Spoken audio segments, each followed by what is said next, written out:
Hello students, আজকে আমরা যে টপিকটা নিয়ে আলোচনা করব, the shop that never was, যেটা গত ক্লাসে শুরু করেছিলাম লেখক পরিচিতির মাধ্যমে। তো আজকে আমরা মূল গল্পে প্রবেশ করছি। পড়ছি, লক্ষ্য করো, যেখানে আছে I had seen the magic shop from afar several times. আমি ম্যাজিক শপ বা জাদুর দোকানটি দেখেছিলাম ফ্রম অ্যাফার, বহুদূর থেকে, সেভারেল টাইমস, অনেকবার। I had passed it once or two, আমি এটার পাশ দিয়ে একবার বা দুবার গিয়েছিলাম। পাস্ট মানে ক্রস করা। But never had I thought of going in, never had I thought of going in মানে কিন্তু আমি কখনো ভাবিনি এটার মধ্যে যাওয়ার বা এটার মধ্যে প্রবেশ করার কথা, এটা আমি কখনো ভাবিনি। ওয়ান ডে মাই সন, একদিন আমার ছেলে বা পুত্র, গিভ, ছেলেটার নাম হচ্ছে give, dragged me up to the shop, আমাকে টেনে নিয়ে দোকানটির দিকে নিয়ে গেল। দেয়ার ওয়াজ সাচ কিননেস ইন হিম, তার মধ্যে একটা ব্যাপক আগ্রহ সৃষ্টি হলো বা আগ্রহ দেখা দিয়েছিল।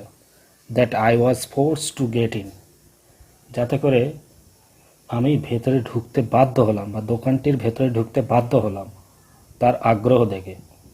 ইট ওয়াজ এ লিটিল ন্যারো শপ, এটা ছিল একটা সংকীর্ণ ছোট দোকান। নট ভেরি ওয়েল লিড, তেমন একটা আলো ছিল না দোকানটিতে।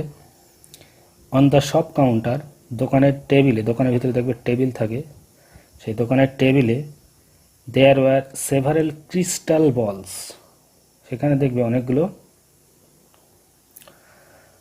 টেবিলের উপরে অনেকগুলো স্বচ্ছ বা চকচকে কাচের বল ছিল। অন দ্য ফ্লোর, মেঝের উপরে, দেয়ার ওয়ার ম্যাজিক মিরর্স, সেখানে অনেকগুলো জাদুর আয়না ছিল। One to draw you out long and thin, যে আয়নাগুলোর মধ্যে একটা আয়না তোমাকে লম্বা এবং পাতলা দেখায়।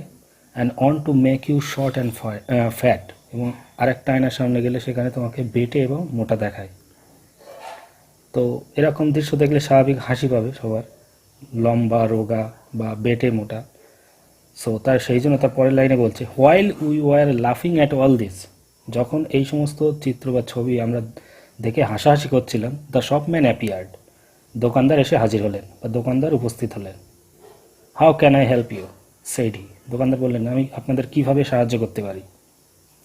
I want to buy my little boy a few simple tricks, I said, আমি বললাম, আই ওয়ান্ট টু বাই, আমি কিছু কিনতে চাই, মাই লিটিল বয়, আমার ছোট্ট ছেলেটির জন্য, এ ফিউ সিম্পল ট্রিক্স, কিছু সাধারণ কৌশল। তো কিছু সাধারণ কৌশল আমি আমার বালকটি বা ছেলেটির জন্য কিনতে চাই। তখন দোকানদার বলল, সেড দ্য শপম্যান, দোকানদার বললেন, and স্ক্র্যাচড his head for a moment, এবং এক মুহূর্তের জন্য, ফর এ মোমেন্ট মানে এক মুহূর্ত, এক মুহূর্তের জন্য স্ক্র্যাচড, নখ দিয়ে আঁচড়ালেন, কি আঁচড়ালেন, তার মাথা, স্ক্র্যাচড his head, as if thinking, as if মানে হচ্ছে যেন, যেন চিন্তা করছে। তো যখন আমরা কোনো কিছু বা কোনো বিষয়ে চিন্তা করি, তখন লক্ষ্য করবে যে আমরা বেশিরভাগই মাথা চুলকাতে থাকি। সো সেরকম দোকানদার সে মাথা চুলকাতে চুলকাতে চিন্তা করলো। Then he drew from his hair a glass ball, then he drew from his hair, তারপর সে তার মাথার চুল থেকে এ গ্লাস বল, একটা কাচের বল টেনে বার করলো। অ্যান্ড সেড, বললো, সামথিং লাইক দিস, এটার মতো কি।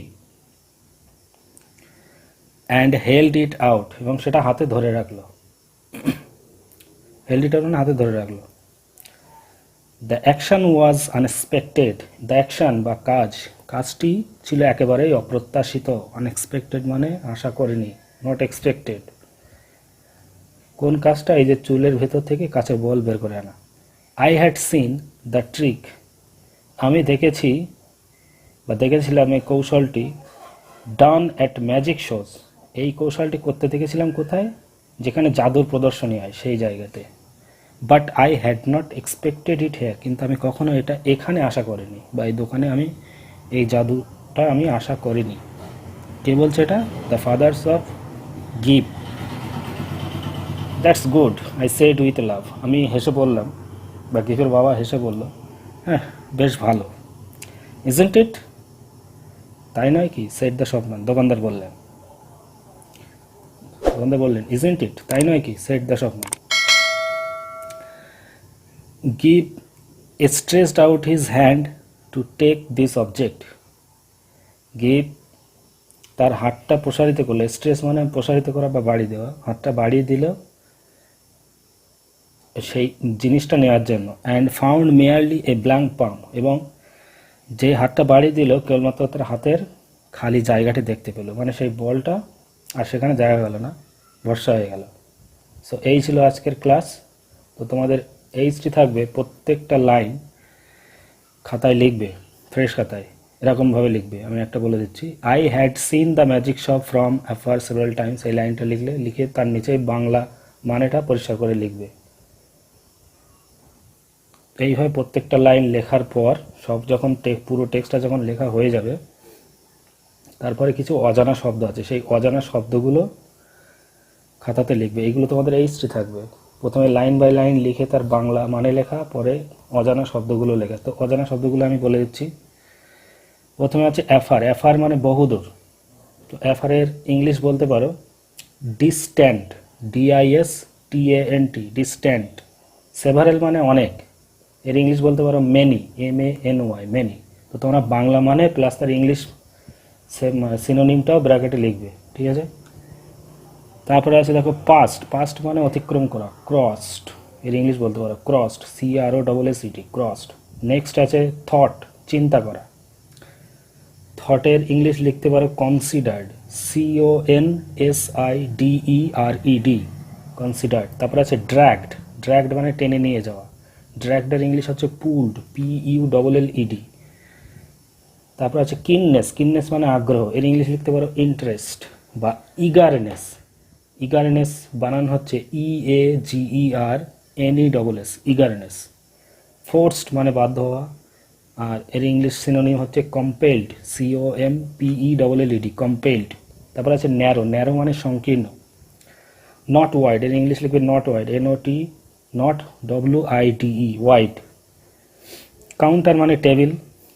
আচ্ছা, ক্রিস্টাল মানে স্বচ্ছ, পরিষ্কার, এটা লিখতে পারো। এর ইংলিশ লিখতে পারো shiny glass, SHINY, shiny glass, GLASS, glass. তারপরে আছে অ্যাপিয়ার্ড। অ্যাপিয়ার্ড মানে উপস্থিত হওয়া বা আবির্ভাব হওয়া, এর ইংলিশ হচ্ছে অ্যারাইভড, ARRIVED, অ্যারাইভড। ট্রিক্স মানে কৌশল। ট্রিক্সের ইংলিশ লিখতে পারো আর্টিফাইস, ARTIFICE, আর্টিফাইস। স্ক্র্যাচড মানে আঁচড়ানো বা নখ দিয়ে আঁচড়ানো, এর ইংলিশ হচ্ছে rubbed with nail, RUBBED, rubbed with nail, NAIL, nail. Next আছে যেরকম আনএক্সপেক্টেড মানে অপ্রত্যাশিত, আশা করিনি এমনটা বা আশা করা যায় না, এটার ইংলিশ লিখতে পারো not expected, NOT, not EXPECTED, expected. আর এক্সপেক্টেড মানে আশা করা, এর ইংলিশ লিখতে পারো হোপ, HOP, হোপ। তারপর আছে স্ট্রেসড। স্ট্রেসড মানে প্রসারিত করা বা হাত বাড়িয়ে দেওয়া, ঠিক আছে? STRESCH, স্ট্রেট, এর ইংলিশ লিখতে পারো এক্সটেন্ডেড, EXTENDED, এক্সটেন্ডেড। তারপরে আছে অবজেক্ট। অবজেক্ট মানে হচ্ছে বস্তু বা জিনিস, ইংলিশ লিখতে পারো আর্টিকেল বা থিংস, THING, থিংস। ফাউন্ড মানে দেখতে পেল, এর ইংলিশ লিখবে স, SAW, স, সি তার পাস্ট টেন্স, স। মেয়ারলি মানে কেবলমাত্র, এর ইংলিশ লিখবে অনলি, ONLY, অনলি। পাম মানে হাতের তালু, PALM, পাম। পামের ইংলিশ লিখবে the inner part of a hand, INNER, inner part, PART, part of a hand, HAND, hand. So আজকের ক্লাস এই পর্যন্তই। তোমরা এইচটিগুলো ঠিকঠাক করে লিখবে, আর যদি কোনো সমস্যা হয় অবশ্যই আমাকে পার্সোনাল হোয়াটসঅ্যাপ নম্বরে বলবে।